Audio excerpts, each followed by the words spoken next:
Hello friends. मैं सुधीर स्वागत करता हूं आप सभी का आपके अपने चैनल स्कोर मैक्स पे।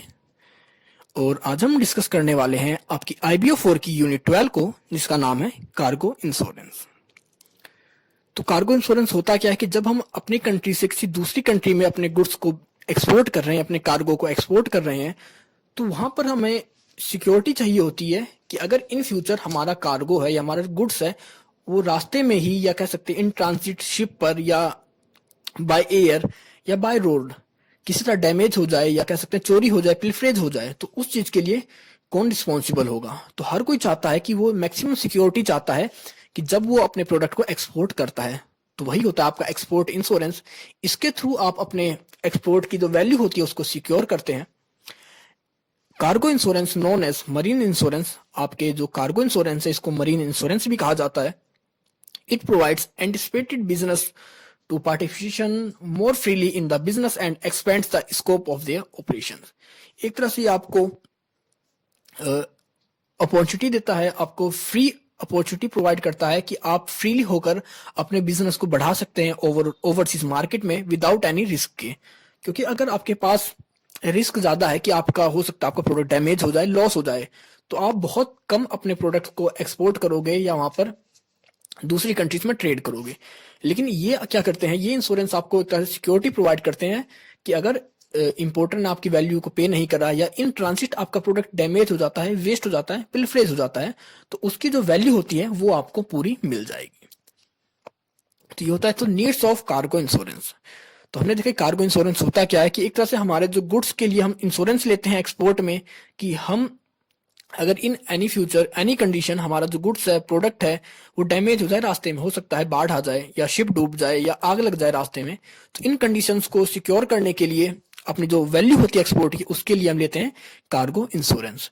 अब need of cargo insurance, need क्या है? तो नीड हमारे पास नॉर्मली दो है। पहली नीड है लीगल डायमेंशंस, दूसरी है कॉमर्शियल डायमेंशंस। तो बात करते हैं हम लीगल डायमेंशंस की। तो जब आपका प्रोडक्ट एक्सपोर्टर से इंपोर्टर को सेंड किया जाता है, एक्सपोर्ट किया जाता है, तो उस टाइम पे वो बहुत सारी स्टेजेस से गुजरता है, कह सकते हैं बहुत सारी एजेंसीज से, बहुत सारी कस्टडीज को पार करता है, क्लियरिंग एजेंसीज को पार करता है। तो इस टाइम उसमें कह सकते हैं बहुत सारे लॉस होने के चांसेस होते हैं, डैमेज होने के चांसेस होते हैं, या क्योंकि वो अलग अलग कस्टडी में जा रहा है, अलग अलग मोड्स ऑफ ट्रांसपोर्ट का यूज कर रहा है एक कंट्री से दूसरी कंट्री के लिए, अलग अलग फॉरवर्डिंग एजेंट्स का यूज कर रहा है, पोर्ट्स का यूज कर रहा है, अलग अलग अथॉरिटीज पे जा रहा है। तो उस टाइम जब वो एक जगह से दूसरी जगह जाता है तो वहां पर बहुत ज्यादा चांस हो जाते हैं, क्योंकि अलग अलग जगह जरूरी नहीं है कि हर जगह एकदम स्मूथ हैंडलिंग हो आपके कार्गो की। कई बार आपकी रफ हैंडलिंग होती है, उसकी वजह से आपका प्रोडक्ट डैमेज हो जाता है, आपके प्रोडक्ट वेस्ट हो जाते हैं और पिलफरेज हो जाते हैं। तो उस कंडीशन में उनको जो सिक्योर करने के लिए जो उनकी लाइबिलिटीज होती हैं, उस लाइबिलिटी को कम से कम करने के लिए हम इंश्योरेंस लेते हैं कि जो उसकी लीगल डायमेंशंस है, अगर वो इंपोर्टर तक नहीं पहुंचा तो उस कंडीशन में क्या होगा कि हमने प्रोडक्ट भेजा, हमें इंपोर्टर तक पहुंचाना था, लेकिन वो प्रोडक्ट इंपोर्टर तक नहीं पहुंचा, तो उस बीच के टाइम का जो रिस्क होता है उसको खत्म करने के लिए, उस रिस्क को कम करने के लिए हम ये इंश्योरेंस लेते हैं। दूसरा होता है आपका कमर्शियल डायमेंशंस।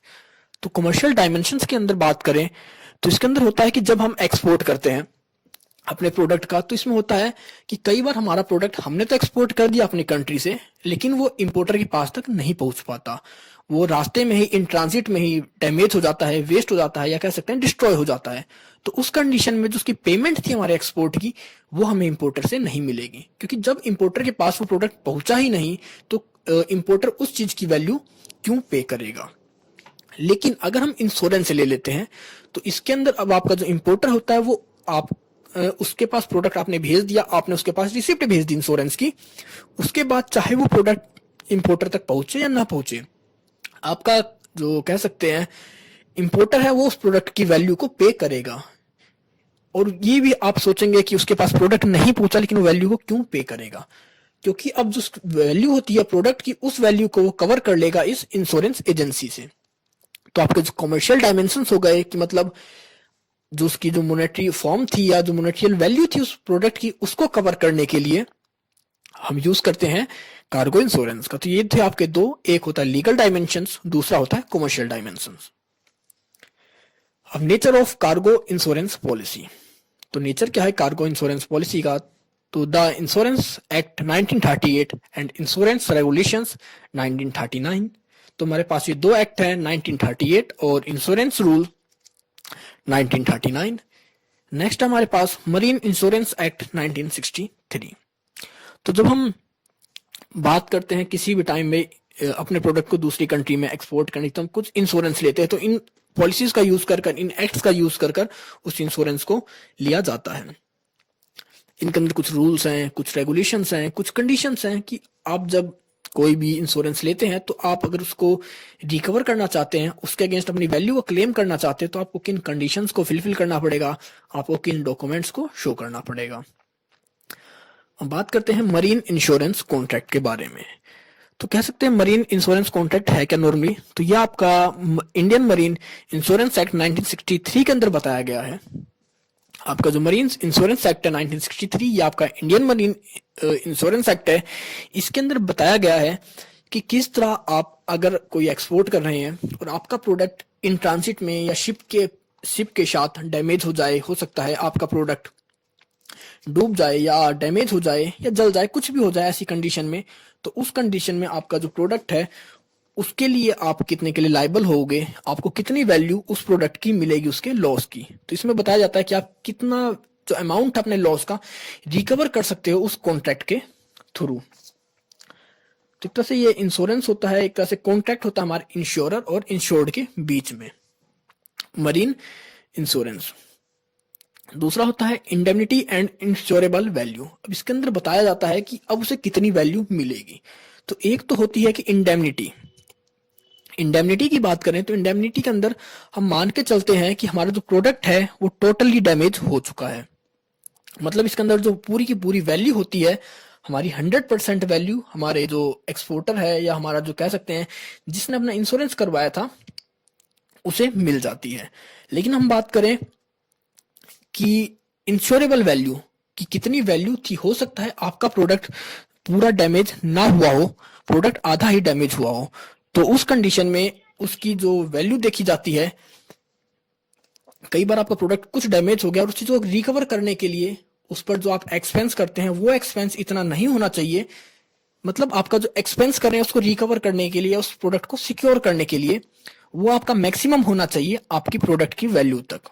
अगर आपकी प्रोडक्ट्स की वैल्यू से ज्यादा आपने उसके ऊपर कोई एक्सपेंस कर दिया है, उसके ऊपर कुछ ना कुछ आपने वैल्यू लगाई है कि जिसके थ्रू अपने रिस्क को कम कर रहे थे, तो उस चीज का आपको इंश्योरेंस क्लेम नहीं मिलेगा, क्योंकि इंश्योरेबल वैल्यू जो होती है आपकी मैक्सिमम आपकी जो प्रोडक्ट की वैल्यू होती है वो कह सकते हैं CIF वैल्यू होती है, उसी के ऊपर आपको मिलता है ये। तो इसके अंदर देखा जाता है कि अगर आपका प्रोडक्ट इंडेमनिटी मतलब पूरा का पूरा डैमेज हो गया है, पूरा का पूरा वेस्ट हो गया है, डिस्ट्रॉय हो गया है, तो उसके अंदर आपकी जो टोटल वैल्यू होती है कॉन्ट्रैक्ट की वो आपको मिल जाती है, उसके लिए आप क्लेम कर सकते हैं। और अगर आपका प्रोडक्ट थोड़ा बहुत डैमेज हुआ, उसका कुछ पार्टली डैमेज हुआ है, तो उसके अंदर देखते हैं कि अगर आपने उस पार्ट को सिक्योर करने के लिए, उस प्रोडक्ट को सिक्योर करने के लिए जो वहां पर एक्सपेंस किया है, जो आपने एक्सपेंडिचर किया है, वो आपकी जो मैक्सिमम वैल्यू ऑफ प्रोडक्ट है उससे कम होना चाहिए, उसके बाद ही आप उस वैल्यू के लिए वहां पर क्लेम कर सकते हैं। तो नॉर्मली बात करते हैं काइंड्स ऑफ पेरिल्स। पेरिल्स होते हैं कि रिस्क, मतलब कितने तरह के रिस्क होते हैं जिनको कवर करते हैं हम अपने कार्गो इंश्योरेंस के अंदर।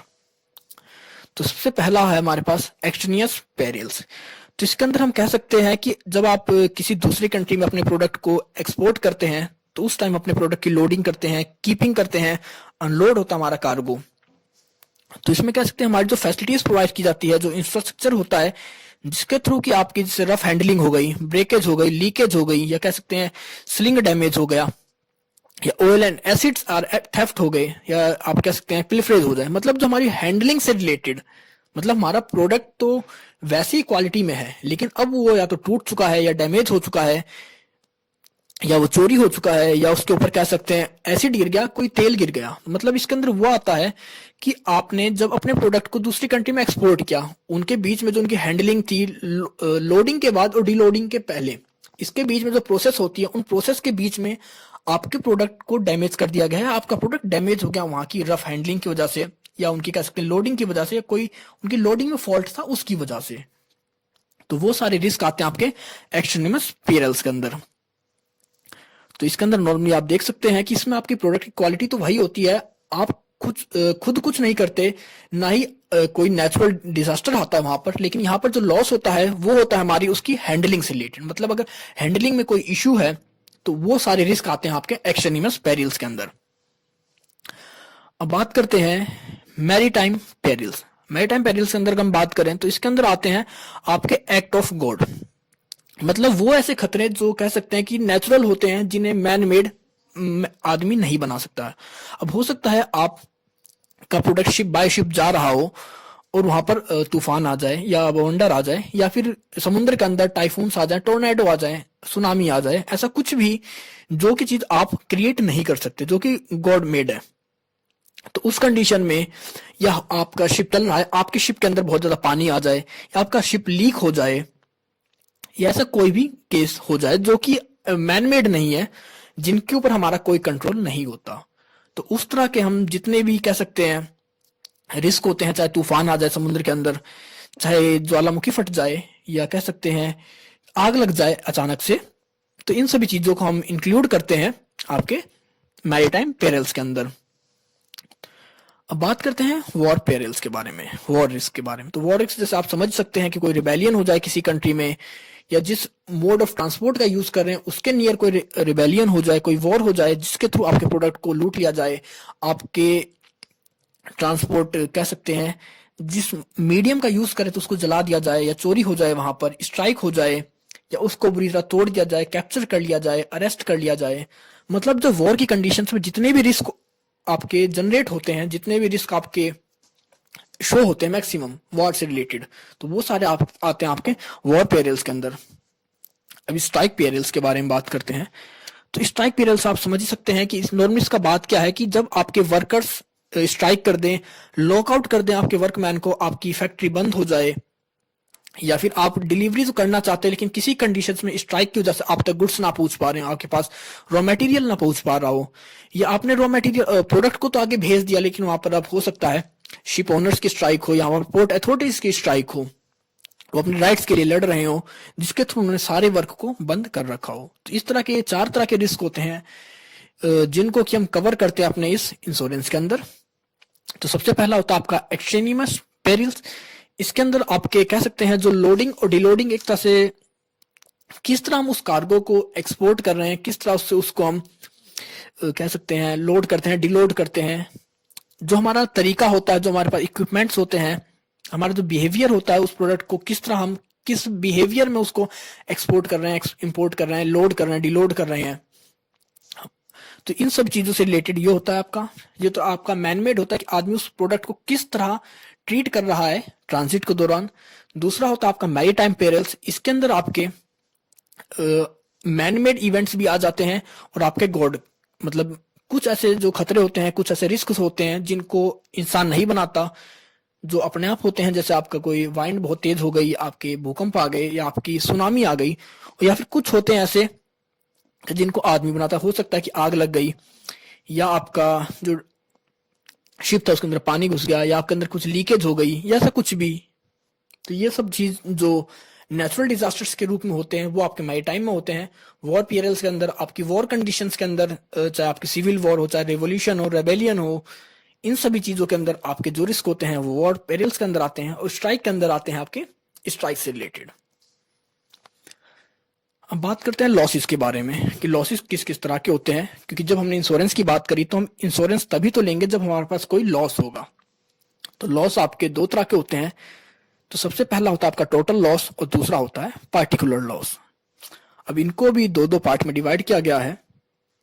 अब टोटल लॉस के अंदर 2 पार्ट हैं, एक है आपका एक्चुअल टोटल लॉस और दूसरा है कंस्ट्रक्टिव लॉस। तो अगर हम बात करें आपके एक्चुअल टोटल लॉस के बारे में, तो ये आपका 3 तरह से कह सकते हैं आप मेंशन किया जाता है। इसके भी 3 पार्ट हैं एक्चुअल लॉस के अंदर।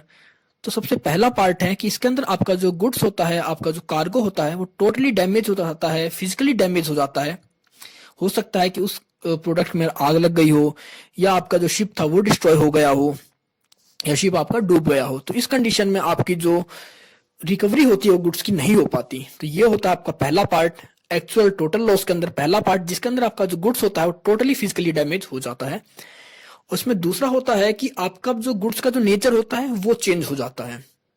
अब हो सकता है आप सीमेंट को एक्सपोर्ट कर रहे थे, नमी की वजह से या बारिश की वजह से अब वो सीमेंट एकदम सॉलिड हो गई, तो मतलब उसका नेचर चेंज हो चुका है। अब आप हो सकता है कि आपने कोई पेपर्स का आप एक्सपोर्ट कर रहे थे, लेकिन बहुत ज्यादा गीले होने की वजह से, नमी की वजह से अब वो एकदम वेस्ट हो चुके हैं, वो किसी भी काम के नहीं बचे हैं। तो ये सारी चीजें होती हैं ऐसे कि इसका जो नेचर होता है हमारे गुड्स का वो चेंज हो जाता है। वो टोटली डैमेज तो नहीं होते, लेकिन वो जो नेचर होता है, जो यूज करने का तरीका होता है, वो बदल चुका होता है अब। और तीसरा इसके अंदर होता है आपका, इसके अंदर हम बात करते हैं तीसरे के अंदर कि आपका जो इंश्योरेंस होता है वो आपको एक लिमिट के अंदर ही आपको एक टाइम देना होता है, उसके अंदर आपको किया जाना चाहिए। मतलब आपके जो उसकी वैल्यू को क्लेम करना है उसके लिए होता है। आप इसमें एग्जांपल समझ सकते हैं इस चीज को कि जिस तरह आपका जो कार्गो है, कोई डूब गया, शिंक कर गया, आपका जो शिप था कार्गो के अंदर, तो आपको उस टाइम नहीं पता कि आपकी जो वैल्यू की गुड्स कितनी थी। तो वहां पर जब हमारा शिप डूब गया, हमें हमारा गुड्स नहीं मिला, तो वहां पर हम देखेंगे कि हमारे जो गुड्स डूबे हैं उनकी मार्केट में वैल्यू क्या थी। क्योंकि क्लेम तो हर कोई करेगा कि मैक्सिमम से मैक्सिमम का, लेकिन हम उस मैक्सिमम को वैल्यू कैसे जज करते हैं, हम देखते हैं कि जो शिप डूबा है उसकी हम रिसिप्ट निकालेंगे, उसके अंदर जो लोडिंग होती है उसके बारे में एक डाटा रिकॉर्ड होता है, हम उसको चेक करेंगे, और उसके थ्रू उसके अंदर जो भी प्रोडक्ट को लोड किया गया था, शिपमेंट की गई थी, उस चीज को रिकॉर्ड चेक करेंगे, उसकी मार्केट वैल्यू को पता करेंगे, और उसके बारे में फिर हम उसके अमाउंट के हिसाब से ही जो मार्केट वैल्यू होगी उस प्रोडक्ट की, उसी के लिए उसको क्लेम करेंगे। तो इसमें तीन होते हैं। पहला होता है जब आपका प्रोडक्ट टोटली डैमेज हो जाए, डिस्ट्रॉय हो जाए, जो कि आपको रिकवर ना कर सके उसको। दूसरा होता है जिसके अंदर कि आपके प्रोडक्ट का नेचर बदल जाए, जैसे आपके सीमेंट है, आपके पेपर्स हैं। और तीसरा होता है आपका शिप शिंक कर जाए, मतलब शिप डूब जाए इस इन कंडीशन। तो उसके अंदर जितने भी प्रोडक्ट को शिपिंग किया जा रहा होता है उनकी रिसिप्ट निकाली जाती है, डिटेल्स निकाली जाती है, और उनकी जो मार्केट वैल्यू होती है उसके हिसाब से उनकी वैल्यू तय करी जाती है। अब दूसरा होता है आपका कंस्ट्रक्टिव टोटल लॉस। तो अब कंस्ट्रक्टिव टोटल लॉस क्या होता है कि इसके अंदर आपका प्रोडक्ट जो है वो टोटली डैमेज नहीं होता, लेकिन वो कह सकते हैं कुछ ना कुछ पार्ट उसका लॉस हो जाता है, और उसके बाद उसको जो रियल फॉर्म होता है, रियल नेचर में लाने के लिए कुछ ना कुछ कॉस्टिंग लगती है, कुछ ना कुछ एक्सपेंस करना होता है। तो इसके अंदर जो आपका एक्सपेंस होता है उसको इंक्लूड किया जाता है कंस्ट्रक्टिव लॉस को, मतलब उस प्रोडक्ट को हम फिर से कंस्ट्रक्ट कर रहे हैं उसकी रियल फॉर्म में लाने के लिए।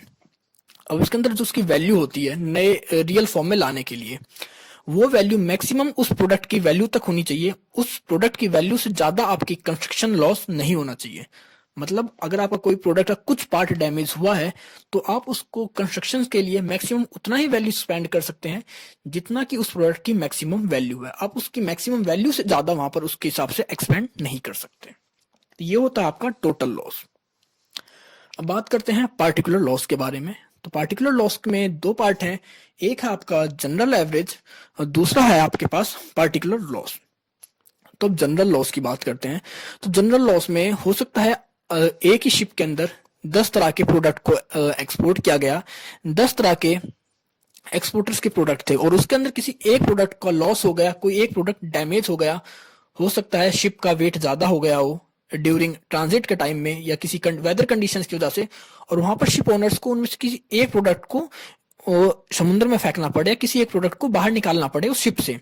तो उस कंडीशन में किसके प्रोडक्ट को बाहर फेंकेगा, क्योंकि अगर वो किसी एक प्रोडक्ट को नहीं फेंकता तो हो सकता है उसका जो शिप है वो शिंक कर जाए, वो शिप डूब जाए, तो सबके सब डूब जाएंगे, सभी का लॉस हो जाएगा। तो ऐसी कंडीशन में शिप ओनर अपनी डिमांड के हिसाब से, अपनी जो नीड होती है, रिक्वायरमेंट के हिसाब से किसी एक आध प्रोडक्ट को शिप से बाहर फेंक देता है या उसको डैमेज कर देता है, जिसके थ्रू कि वो पूरे शिप के प्रोडक्ट्स को, एक्सपोर्टर्स के क्वांटिटी को सेव कर सके। कई बार होता है कि आपकी बारिश आने लग गई है ड्यूरिंग ट्रांजिट और आपके जो गुड्स की कुछ का जो कंटेनर का वैल्यू थी, अमाउंट थी, वेट था, वो बढ़ने लग जाता है। तो उस कंडीशन में एक लिमिट होती है हर शिप की किसी वेट को उठाने की। तो वहां पर हमें कुछ ना कुछ प्रोडक्ट को अपने शिप से बाहर करना होता है, जिसके थ्रू कि हम इजिली अपने डेस्टिनेशन तक पहुंच सकें। तो इसके अंदर जो लॉस होता है, अब जैसे किसी भी एक्सपोर्टर का लॉस हुआ, तो जब वो शिप पोर्ट तक पहुंचेगा तो उसके बाद उस प्रोडक्ट की क्वालिटी को बारे में देखा जाएगा, उसकी जो अमाउंट था उसको जज किया जाएगा, उसको कह सकते हैं कि सर्वे किया जाता है कि वो जो गुड्स फेंका गया है या डैमेज हुआ है या जो सिंक हो गया, सेफ्टी रीजंस की वजह से उसकी वैल्यू कितनी थी उसका इंस्पेक्शन किया जाएगा और उसके बाद उसकी जो वैल्यू निकाली जाती है। अब उस प्रोडक्ट की जितनी वैल्यू थी, जो भी लॉस हुआ था किसी एक एक्सपोर्टर को, उस लॉस को जितने भी अदर एक्सपोर्टर्स थे या जिनके अदर प्रोडक्ट्स थे उस शिप के ऊपर, वो सारे शिप ओनर्स एक्सपोर्टर्स उस प्रोडक्ट को अपने रेशो में, अपने प्रोडक्ट्स की फ्रैक्शन में, वैल्यू के फ्रैक्शन में उसके लिए उसे क्लेम देते हैं। मतलब कोई 10 एक्सपोर्टर थे हमारे पास, एक का प्रोडक्ट डैमेज हो गया इसके अंदर, तो जो 9 एक्सपोर्टर थे हमारे, वो उस टोटल डैमेज को अपने रेशो में डिवाइड कर लेंगे जो उन्होंने एक्सपोर्ट किया था, उसके बाद उसको वो अमाउंट पे कर देंगे सारे अपने रेशो में, और इसी अमाउंट को बाद में रिकवर कर लेते हैं हमारी इंश्योरेंस कंपनी से। अब दूसरा होता है पार्टिकुलर लॉस। तो अब पार्टिकुलर लॉस की बात करें तो इसके अंदर आपका जो लॉस होता है पेरिल्स अगेंस्ट, मतलब इसमें आपका जो लॉस होता है वो टोटल लॉस आपकी इंश्योरेंस कंपनी आपको देती है। अब इसके अंदर होता है कि अगर आपका कोई प्रोडक्ट डैमेज हो गया, कोई प्रोडक्ट लॉस हो गया, तो उसके अंदर आपकी जो पॉलिसी होती है वो पूरे के पूरे प्रोडक्ट को कवर करेगी, उस पूरे लॉस को कवर करती है। तो इसके अंदर जब आपका शिप आपके डेस्टिनेशन में पहुंचता है तो आपका जो प्रोडक्ट था वो डैमेज हो गया या पार्शियल लॉस हो गया है, एक्सीडेंटली कह सकते हैं, कोई भी आपका जो इंश्योर्ड था आपके इंश्योरेंस के अंदर, क्योंकि जब आप इंश्योरेंस लेते हैं तो कुछ कंडीशंस को फिलफिल करते हैं, डिस्क्राइब करते हैं कि इन कंडीशंस को हम कंप्लीट करेंगे, तो वहां पर उस चीज को कह सकते हैं इंस्पेक्शन किया जाता है, देखा जाता है कि वहां पर उसका जो जर्नी के बीच में उसका डैमेज हुआ है, कितना डैमेज हुआ है, और उसका जो टोटल वैल्यू होती है उसको पे करती है हमारी इंश्योरेंस पॉलिसी। ये होता है आपका पार्टिकुलर लॉस। अब टाइप्स ऑफ पॉलिसीज की किस किस तरह की पॉलिसीज हमारे पास अवेलेबल हैं शिपमेंट पर इंश्योरेंस के लिए। तो सबसे पहली हमारे पास स्पेसिफिक वोगेज पॉलिसी, दूसरी है ओपन कवर, तीसरी है ओपन पॉलिसी। अब सबसे पहली हमारे पास है स्पेसिफिक वोगेज पॉलिसी। तो नॉर्मली ये होती है आपकी जर्नी से रिलेटेड, मतलब आपने प्रोडक्ट को यहाँ पर लोड करा और उसके बाद जब तक वो प्रोडक्ट डिलोड नहीं होता है दूसरी कंट्री के पोर्ट पर, तब तक के बीच का जो भी रिस्क होता है ये पॉलिसी उसको कह सकते हैं कवर करती है। इनकी जितनी भी पॉलिसीज होती हैं सारी स्टैम्प्ड होती हैं, तो कह सकते हैं एक तरह से ये एनफोर्सेबल कॉन्ट्रैक्ट होते हैं ये सारे। ये the insured in signed on blank endorsement, stamp duty paid by the insured person. अब आपका जो कह सकते हैं इंश्योर्ड पर्सन होता है या एक्सपोर्टर जो कि इंश्योरेंस लेता है, वो एक साइन पेपर पर एंडोर्स करता है अपने टर्म्स कंडीशंस को और अपनी पेमेंट जो भी उसकी होती हैं। और यहाँ पर आपका जो, क्योंकि आपने अभी दूसरे पॉइंट पर देखा कि आपकी जो पॉलिसी होती है वो स्टैम्प्ड होती है, मतलब हर आपकी पॉलिसी के ऊपर स्टैम्प ड्यूटी लगी होती है, तो स्टैम्प ड्यूटी का जो अमाउंट होता है इसके अंदर आपका जो इंश्योर्ड पर्सन है या आपका जो एक्सपोर्टर है वो पे करता है। अब दूसरा होता है ओपन कवर। तो it is not enforceable contract, ये आपका एनफोर्सेबल कॉन्ट्रैक्ट नहीं होता। Insurer can obtain insurance cover with in agreed conditions. इसके अंदर आपका जो इंश्योरर होता है वो इंश्योरेंस कवर ले सकता है एग्रीड कंडीशंस के ऊपर। No premium is paid when an policy is issued. जब आपकी पॉलिसी इशू करी जाती है तो उस टाइम पे हमारा जो एक्सपोर्टर है या हमारा जो इंश्योर्ड पर्सन होता है उसको कोई भी प्रीमियम पे नहीं करना होता है। इसकी जो वैलिडिटी होती है वो 12 मंथ्स की होती है, और इसमें आपका जो क्लेम आप करते हैं आपकी पॉलिसी अमाउंट के हिसाब से आप करते हैं। हो सकता है आपने पॉलिसी तो सिर्फ 10 लाख की ली हो, लेकिन आपका जो लॉस हुआ है वो 20 लाख का हुआ है, तो उस कंडीशन में आपको जो टोटल मैक्सिमम क्लेम मिलेगा वो 10 लाख का ही मिलेगा, क्योंकि इसके अंदर आपकी जो वैल्यू थी वो 10 लाख थी आपकी पॉलिसी की, तो उसके हिसाब से आपको क्लेम मिलता है। और दूसरा नेक्स्ट आपका कि इस आप ओपन कवर पॉलिसीज को कभी भी खत्म कर सकते हैं, कैंसिल कर सकते हैं, चाहे आपका इंश्योरेंस पार्टी हो चाहे आपका इंश्योर्ड पार्टी हो, मतलब चाहे आपका एक्सपोर्टर हो या चाहे इंश्योरेंस कंपनी हो, दोनों इसको कैंसिल कर सकते हैं। बस उन्हें 30 दिन पहले एक नोटिस देना पड़ता है राइटिंग में, और उसके बाद ये अपने इस कह सकते हैं इस पॉलिसी को कैंसिल कर सकते हैं। लास्ट आपका ओपन पॉलिसी। अब यह आपके एनफोर्सेबल कॉन्ट्रैक्ट होता है, मतलब इसमें स्टैंप होती है, एक तरह से एनफोर्सेबल बाय लॉ होता है आपका ये। It policy insurable amount diminished. इसके अंदर आपकी जो पॉलिसी का अमाउंट होता है वो कम होता जाता है, क्योंकि इसके अंदर अब आप हर बार जरूरी नहीं है कि आप हर बार अपने प्रोडक्ट का क्लेम करें या पॉलिसीज लें। ओपन कवर के अंदर भी यही था कि इसके अंदर हम एक बार ये पॉलिसी ले लेते हैं और एक 12 मंथ के अंदर हम जितना भी एक्सपोर्ट करते हैं और हर एक्सपोर्ट के ऊपर हमारी पॉलिसीज कवर करती हैं उनके रिस्क को। अब ओपन पॉलिसी के अंदर जो इसकी वैलिडिटी होती है सेम है हमारी 12 मंथ की। और इसकी हमने जैसे बात करी तीसरे पॉइंट में कि in open policy the insurance amount diminished, तो हम जितना ज्यादा कह सकते हैं एक्सपोर्ट करते हैं उतनी ही हमारी जो इंश्योरेंस पॉलिसी की वैल्यू होती है, अमाउंट होती है, वो कम होती जाती है। और इसको कोई भी कैंसिल कर सकता है, लेकिन उसे 15 दिन पहले नोटिस देना होता है राइटिंग में कैंसिलेशन के लिए, चाहे आपका कह सकते हैं एक्सपोर्टर हो, इंश्योर पर्सन, या फिर आपकी इंश्योरेंस कंपनी। तो ये आपके पास 3 तरह की पॉलिसी होती हैं। आपकी जो ओपन कवर है और ओपन पॉलिसी है, ये ओवरऑल हर तरह के रिस्क को कवर करती हैं, लेकिन आपकी जो स्पेसिफिक वोगेज पॉलिसी है ये सिर्फ आपके जर्नी रिस्क को कवर करती है। अब इंश्योरेंस क्लेम्स, तो इंश्योरेंस क्लेम किस तरह लेते हैं, क्या हमें डॉक्यूमेंट्स चाहिए, क्या रिस्पॉन्सिबिलिटीज होती हैं, उनके बारे में। तो responsibilities of the insured, insured मतलब आप कह सकते हैं हमारा जो एक्सपोर्टर है, मतलब जिसने इंश्योरेंस लिया है अपने रिस्क को कम करने के लिए। तो claim on the carriers, port authorities and other intermediaries for any missing package. तो सबसे पहले अगर आपका कोई पैकेज मिस हो गया है तो आपको उसके लिए क्लेम करना होगा, चाहे आप कैरियर्स को क्लेम करें, पोर्ट अथॉरिटीज को क्लेम करें, या किसी इंटरमीडिएटरीज को क्लेम करें। दूसरा, अगर आपका जो लॉस है वो विजिबल है तो आप with in 3 days of discharge of product आप पोर्ट अथॉरिटी में एप्लीकेशन दे सकते हैं। आपको एप्लीकेशन देनी होती है कि आपका जो प्रोडक्ट है वो लॉस हो गया है, उसके ऊपर डैमेज हो गया है।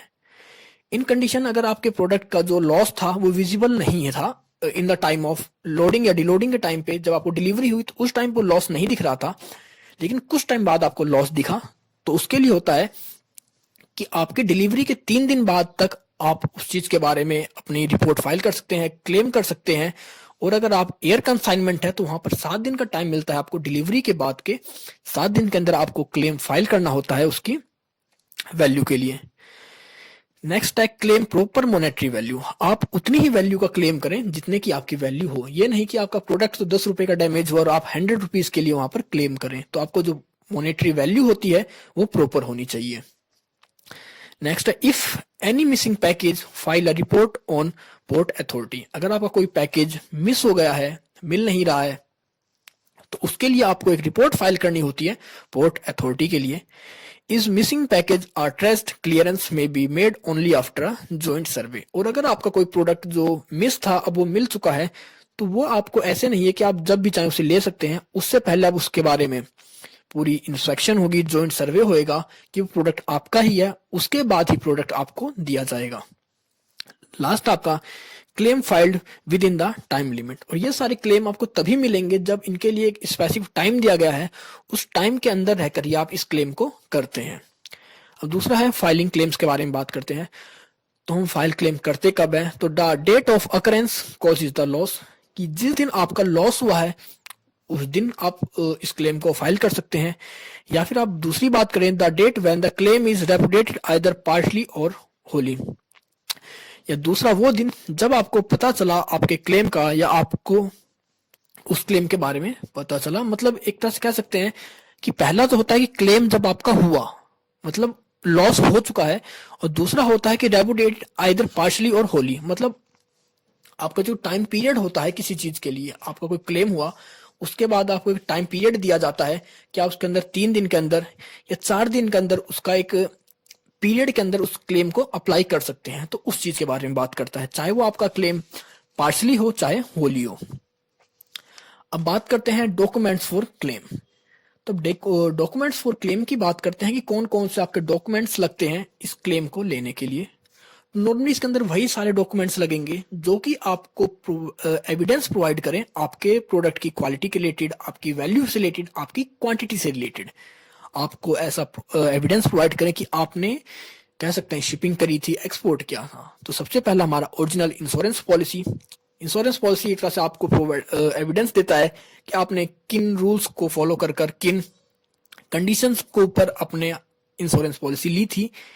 दूसरा है full set of bill of lading. Bill of lading की फुल सेट आपकी copy of invoice, weight list, insurance survey report, joint ship survey discrepancy certificate, port authority landing remark certificate, casualty report of lost और missing, copy of ship logbook, missing certificate in case of average claim, GS deposit, triplet copy of bill of entry, copies of letter loading claims on the carriers, any other documents as may asked by the insurers। तो ये सारे documents हैं जिनकी need होती है claim लेने के लिए, और अगर इनके बाद भी कोई और डॉक्यूमेंट्स हो सकता है, आपका जो इंश्योरर है, आपकी जो इंश्योरेंस कंपनी है, वो आपसे डिमांड करे तो उनको भी आपको सबमिट करना होता है। तो ये था आपका कार्गो इंश्योरेंस जो कि खत्म होता है। तो आई होप आपको सब कुछ समझ में आ गया होगा। अगर आपको कोई इशू है, कोई डाउट है, तो कमेंट सेक्शन में कमेंट कर आप मुझसे पूछ सकते हैं। नहीं तो आप मुझे मेरे इंस्टाग्राम अकाउंट पर भी फॉलो कर सकते हैं। तो मिलते हैं जल्दी एक नई वीडियो के साथ, तब तक के लिए take care, good bye friends.